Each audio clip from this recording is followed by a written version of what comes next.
So at any point when the rhetoric ramps up to the point where calculated, cold-blooded assassination of police officers happen, this rhetoric has gotten out of control. We've heard Black Lives Matter, all lives matter. Well, cops' lives matter too. So why don't we just drop the qualifier and just say lives matter and take that to the bank? Well, that was Hickman County Sheriff raising the question of whether it was the rhetoric to blame for his deputy's death. That deputy was shot to death for, he says, no other reason than being white. The alleged shooter is black. So was this killing racially motivated? Let's bring in CNN law enforcement analyst and retired NYPD detective Harry Houck and CNN political commentator and host of HuffPost Live, Marc Lamont Hill. Good morning, gentlemen. Mark, I want to start with you. I mean, basically, you heard the sheriff there saying that he thinks that the anti-cop rhetoric in this country has gotten so elevated that now police are being shot. Yeah, well, first, I don't think the rhetoric is anti-cop. The rhetoric is anti-police brutality, anti-state violence. People aren't saying down with cops. They're saying down with the beating of innocent citizens, the shooting of innocent citizens. And there's no evidence that there's a connection between this rhetoric or this sort of national discourse, I'd like to say, we're having and what happened the other day. It's an awful tragedy, but I don't think it's connected. Yeah, Harry, what do you think? Is it just anti-police brutality? Let me tell you here. I think it was in Minnesota that Black Lives Matter had a demonstration, and I have it right here what they were saying. Pigs in a blanket, fry them like bacon. Harry, let me stop you for 1 second because I just want to show, we have that. We actually have video of this. This was in St. Paul in the past, I think over the weekend, and let me just play you a little clip of what they were saying. Pigs in a blanket, fry like bacon. Pigs in a blanket, fry like bacon. Pigs in a blanket, fry like bacon. Pigs in a blanket. So there, Harry, that proves your point. It is a Black Lives Matter protest, and you hear pigs in a blanket, fry them like bacon. Go on. Sure, and this isn't the first time we've heard things like this coming from this group. I mean, if a group can just make assumptions and they don't believe any evidence. You know, we're a country where a rule of laws. All right, we go by evidence. We don't go by assumptions. This group is going completely by assumptions, and whatever falls into their narrative is what they're spitting out here. And with this, at the same time, what this does create, this creates a couple lunatics out there who listen to this and take it all in and decide, well, maybe they're going to go outside and they're going to kill a cop. Okay, Mark, I mean, you heard that. That is anti-cop rhetoric. That's happening. Well, it's important to note that everyone who holds up a banner that says Black Lives Matter is not part of the Black Lives Matter movement or organization. It's an organization. It's a movement. There are branches all around the country, and they don't advocate this, and they don't endorse those words. So I think it's a bit unfair to say. What do they stand for? What does Black Lives Matter stand for? What do they want to accomplish? They want to create systems of oversight and protection of everyday citizens from law enforcement that are acting outside the bounds of the law. It's about due process. It's about citizen review boards. It's about body cameras in some instances. It's about protecting people from unnecessary state violence.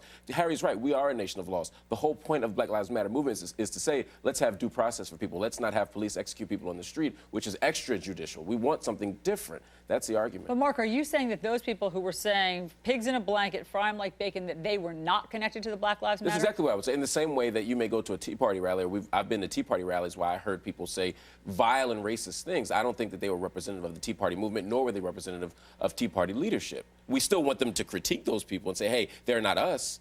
But that's exactly what happened in that instance. Harry, the sheriff is drawing the connection. He's connecting the dots, okay, in a way that the evidence may not suggest of why this deputy was killed. Let me play for you how the sheriff says that actually he doesn't know the motive. Listen.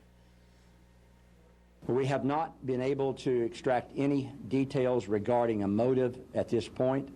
As far as we know, Deputy Goforth had no previous contact with the suspect, and it appears at the outset to be clearly unprovoked. At this moment, as this morning, our assumption is that he was a target because he wore a uniform.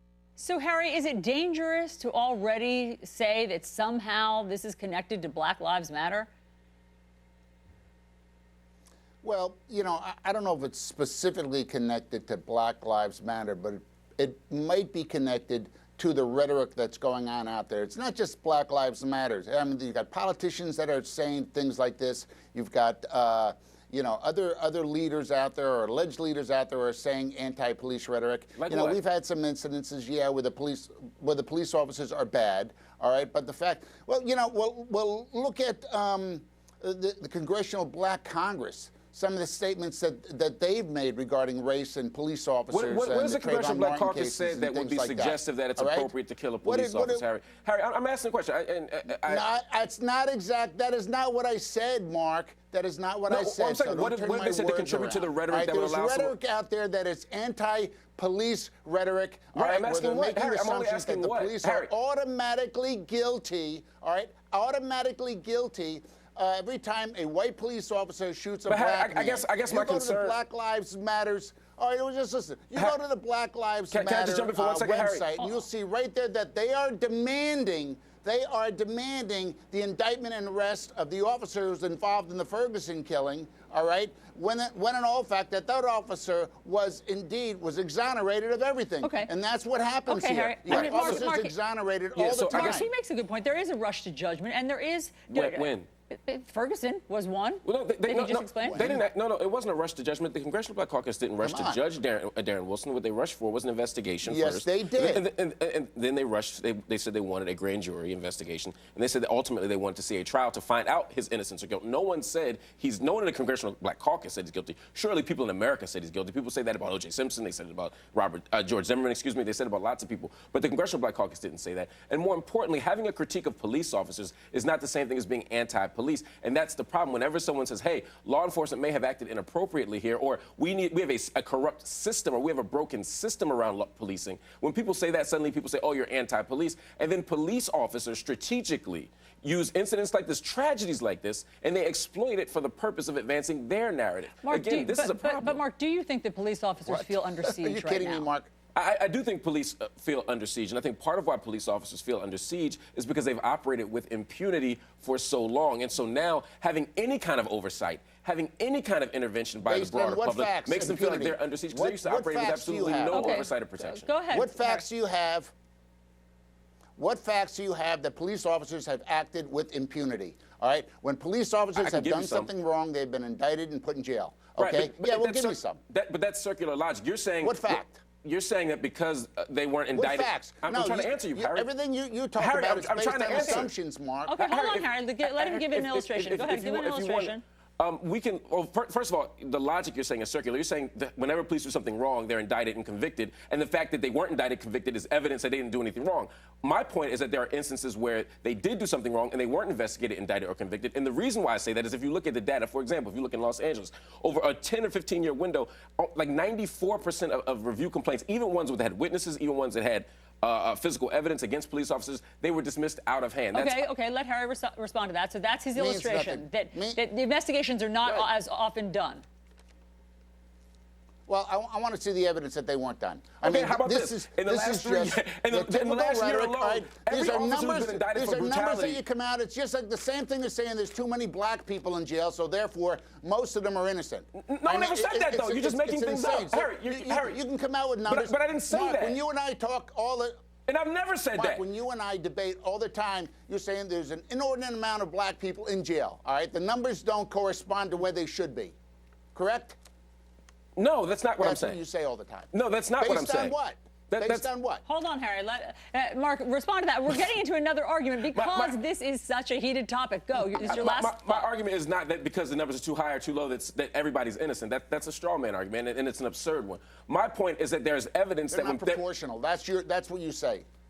No, yes, black people are overrepresented. That's a fact. If we make up 13% of the nation's population and 30% of the prison population, we are statistically overrepresented. That's not a question of right or wrong. Stop committing crimes. That's not an ethical or Stop moral judgment. committing The crimes. question, the Do not issue break is, the law. Harry, That's you the gotta let me bottom finish the line. point, Yeah. Harry. Very quickly, go. The question is, what happens when we're comparing apples to apples? For example, white and black people use cocaine at the same rate, but black people keep going to jail for it. So either black people are really bad at getting caught, or there is a race problem no in the white criminal people go justice to jail. system. Guys, And that's listen, what we're trying to hold on. oversee. All right. Similarly, police Look, somehow never go to. The only 3 cases Yeah. of police officers getting indicted for killing somebody this year were on tape. So either the 3 cops who kill people are the worst criminals in the world and always get caught on tape, or perhaps we only convict cops when we absolutely have to on tape, and there's a deeper problem that we don't investigate. Mark, Harry, we're leaving it there. That's not true. Harry, we will have this debate, as you know, many more times because sadly this keeps happening. Mark, Harry, thanks so much for pointing out both sides. We appreciate it.